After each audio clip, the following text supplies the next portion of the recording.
लगने से काम नहीं बना तो हा के साथ माँ लगाना शुरू कर दिया। क्या लगाना शुरू कर दिया? क्या लगाना शुरू कर दिया? माँ।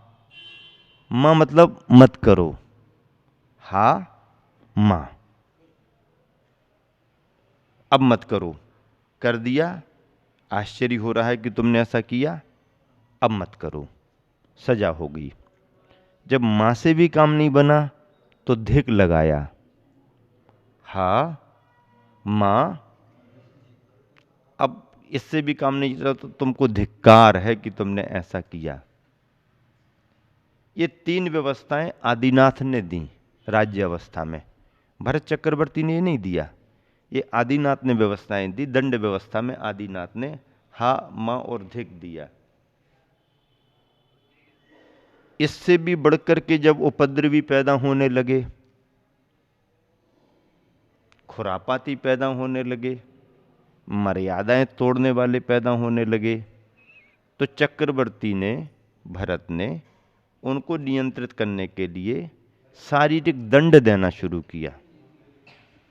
दंड की व्यवस्था, शारीरिक दंड की व्यवस्था बाद में आई। चक्रवर्ती ने शारीरिक दंड देना शुरू किया, हामाधिक, और फिर दंड की व्यवस्था। देखो एक विश्लेषण,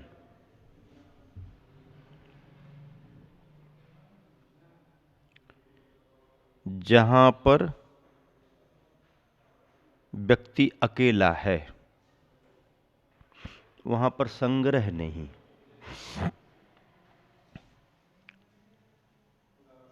जब व्यक्ति दो होते हैं, परिवार बनता है, संग्रह करना पड़ता है। भोग भूमियों में और स्वर्गों में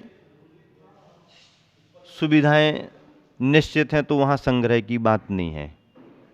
ऑटोमेटिक सिस्टम है, जब चाहिए तब पूर्ति, और उसके पहले चाहिए नहीं, जब समय आएगा तभी ऑटोमेटिक। कर्म भूमि में ऐसा नहीं है।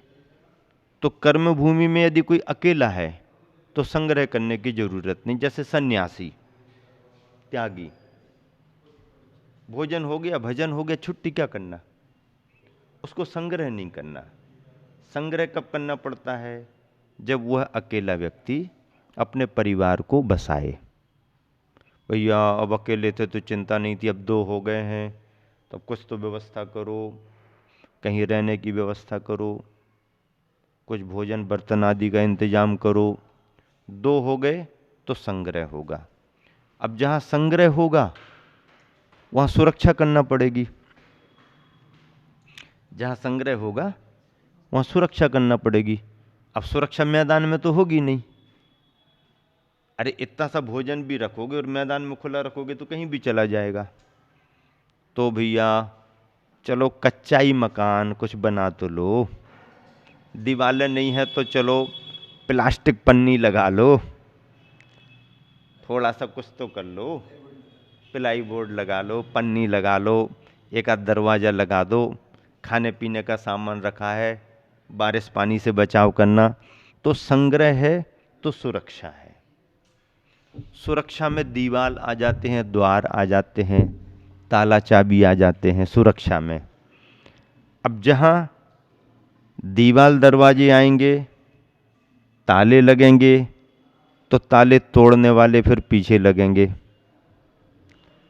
जहां ताले नहीं हो तोड़ने वाले नहीं। अब आज चरसरी में मैदान में सो गए गुरुजी पूरे संघ के साथ, रखे हैं पीछे कमंडल, उठा ले जाओ, ले जाओ, जाओ जिसको चाहिए ले जाओ, आ जाओ, चोर कितने हैं आ जाओ, तुम्हें कोई मना नहीं करेगा, ले जाओ पीछे कमंडल, किस किस को चाहिए।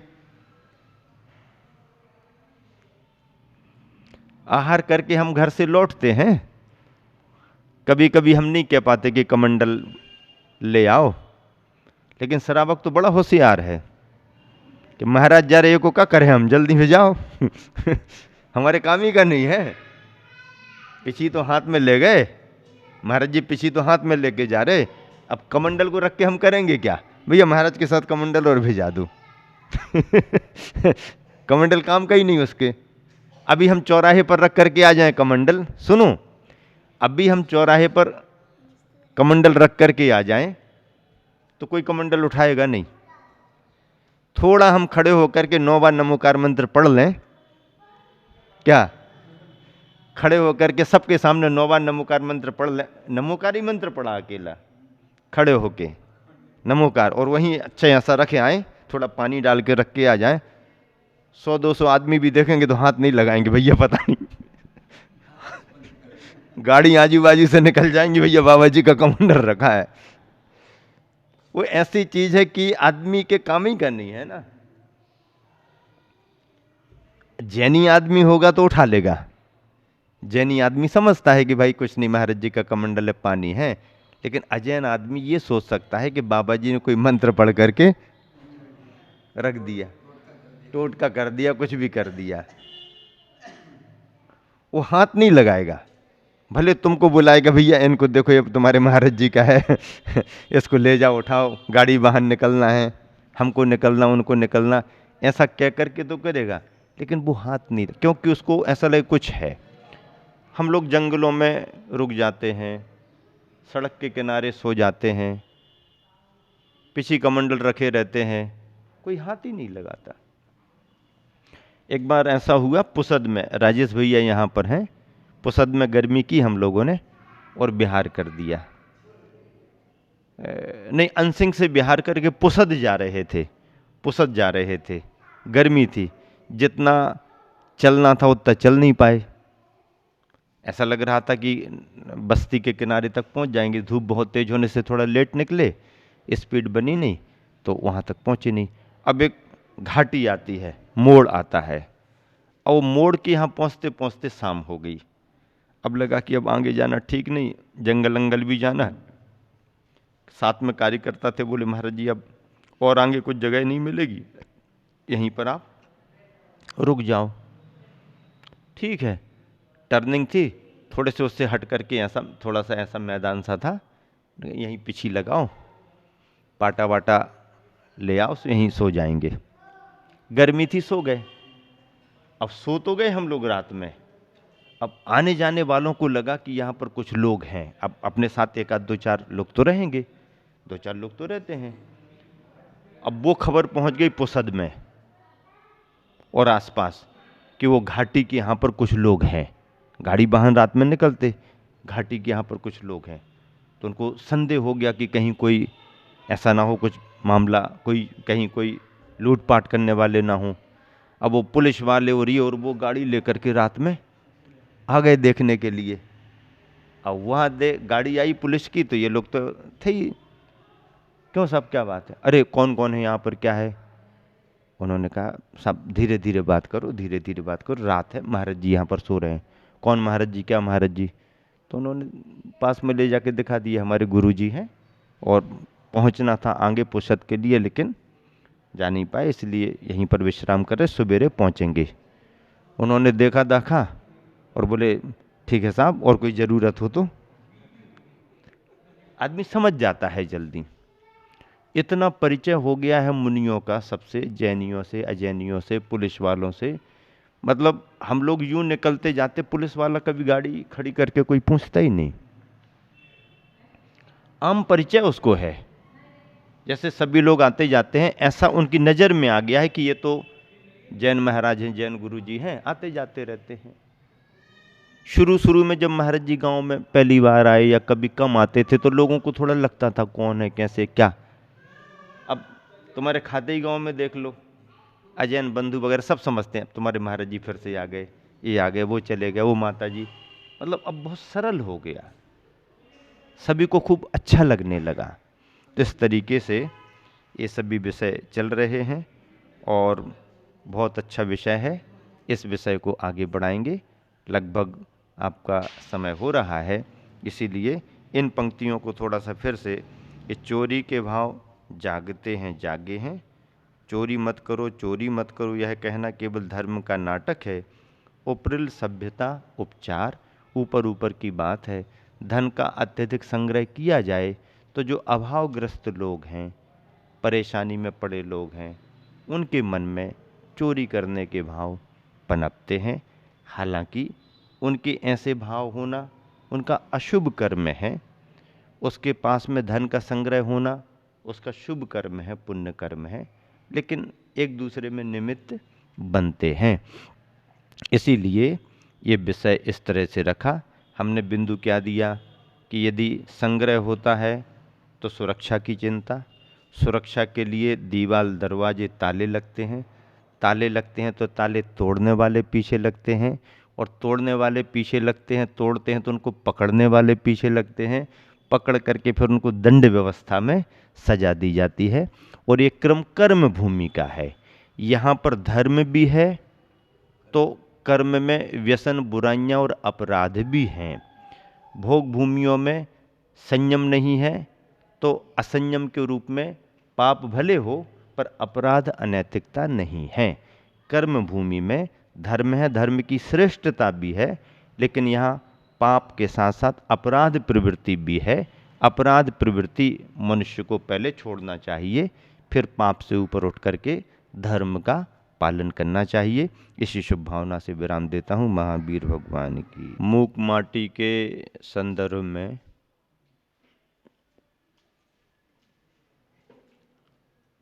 आतंकवाद ने जो दलील प्रस्तुत की है वह आतंकवादी के मुख से भले ही ठीक ना लग रही हो, पर कहीं ना कहीं उसके विचार में सत्यता तो है। उसका कार्य गलत है ये बात अलग है, पर विचार जो उभर करके आ रहा है उसमें कुछ ना कुछ सत्यता का पुट है। देखने के अपने अपने नजरिए होते हैं और एक ही घटना को अनेक संदर्भों में अनेक नजरिए से देखा जा सकता है। क्या कहा जा रहा था कल कि चोर इतने पापी नहीं होते जितने कि चोरों को पैदा करने वाले। चोर इतने पापी नहीं होते जितने कि चोरों को पैदा करने वाले। तुम स्वयं चोर हो क्या? तुम स्वयं चोर हो, चोरों को पालते हो। तुम स्वयं चोर हो, चोरों को पालते हो और चोरों के जनक भी। ये सेठ जी को कहा जा रहा है क्योंकि वो धनवान थे, संपत्तिवान थे। तो उनको क्या आरोप लगाया जा रहा है कि चोर इतने पापी नहीं होते जितने कि चोरों को पैदा करने वाले। तुम स्वयं चोर हो, चोरों को पालते हो और चोरों के जनक भी। सज्जन अपने दोषों को कभी छुपाते नहीं। सज्जन अपने दोषों को कभी छुपाते नहीं, छुपाने का भाव भी नहीं लाते मन में। छुपाने का भाव भी नहीं लाते मन में, प्रत्युत उद्घाटित करते हैं उन्हें। उद्घाटित करते हैं। एक मुनि महाराज प्रतिक्रमण करते हैं। तो प्रतिक्रमण करने का अर्थ क्या है? लिखा या पाठ पढ़ लेना प्रतिक्रमण है? वो तो है ही। जो नियमित पाठ किया जाता है प्रतिक्रमण का, वो तो प्रतिक्रमण है ही। वो तो चाहे वो दोष लगे हों या ना लगे हों, आपको प्रतिदिन उतना पाठ करना है।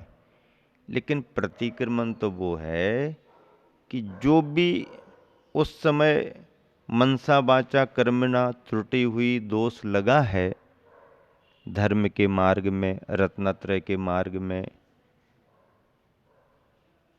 तो उसे तुरंत शुद्धिकरण के रूप में आगे बढ़ना, इसका नाम प्रतिक्रमण है। कृत दोष निराकरणम प्रतिक्रमणम।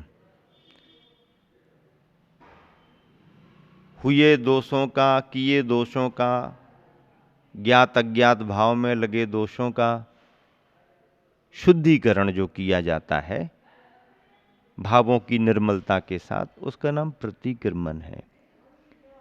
घर में प्रतिदिन सफाई की जाती कि नहीं की जाती? करते हैं। कचरा दिखे या ना दिखे, रोज घर की सफाई होना कि नहीं होना? कचरा दिखे तभी सफाई हो ऐसा नहीं, कचरा दिखे या ना दिखे रोज सफाई होना। अब सुबह शाम की सफाई तो सुबह शाम की सफाई है, लेकिन इसके अलावा भी यदि बीच में कहीं कोई सामान गिर गया, कहीं कुछ कचरा दिख गया, कहीं कोई धूल जम गई, कहीं कोई मैल लगा हुआ दिख गया, तो तुरंत में उसे भी दूर करना सफाई के रूप में स्वीकृत है।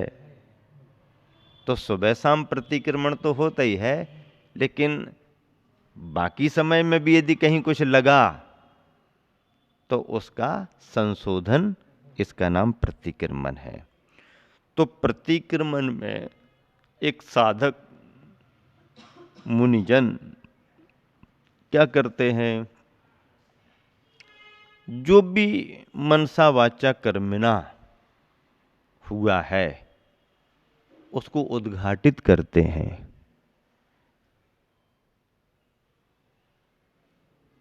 देवता सखियम यानी भगवान को साक्षी मान करके,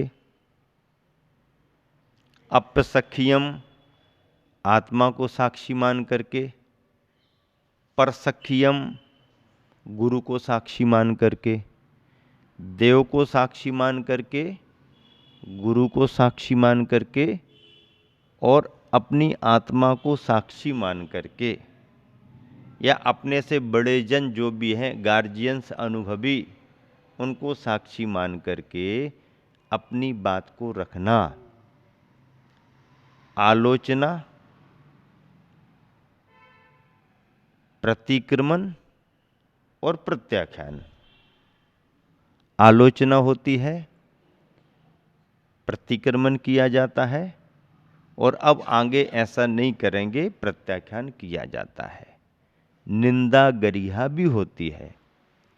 निंदा अपने आप में होती है, गरिहा किसी को साक्षी बना करके की जाती है। ये जो शास्त्र की व्यवस्था है आत्मशुद्धि के मार्ग में, यह जीवन को निर्मल बनाने वाली है।